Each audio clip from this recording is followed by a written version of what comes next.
and Stephanie Dvorowski were looking forward to the birth of their baby boy, Casey. The pregnancy proceeded without complications, and he was born a perfectly healthy and full-fledged baby. But there was just one thing. The boy has a rare skin condition that manifests itself in large moles all over his body, melanocytic nevus.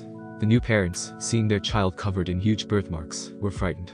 By the way, the doctors warned the family in advance about the prejudices Casey would face when she got older. Sometimes children can be very curious and cruel, and besides, many parents might think it's some kind of disease. The Dvorowskis were afraid and knew there would be no peace now.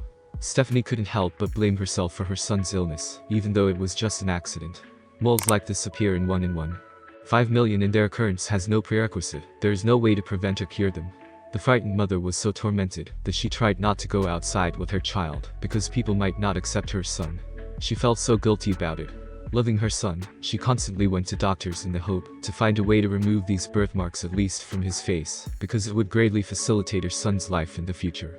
By the way, the boy had several small operations to make them less noticeable. But the parents still continued to be ashamed of their own son. The only thing that convinced them to reconsider the situation was the attitude of their eldest daughter, Desi. From the moment she first saw her little brother, she fell in love with him. The girl hugged and kissed him all the time, and never once asked about the spots, though she clearly noticed that Casey was not a kid like everyone else.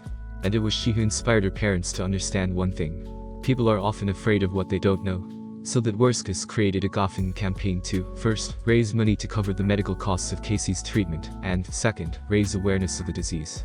Through social media and local television, Dan and Stephanie began spreading the word about melanocytic nevus in hopes that it would change people's attitudes toward the likes of their son and others like him.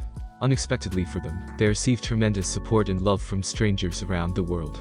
The parents are no longer afraid or shy to go out with their little boy because they are now confident that society will accept him. The most important thing for them is for him to be happy.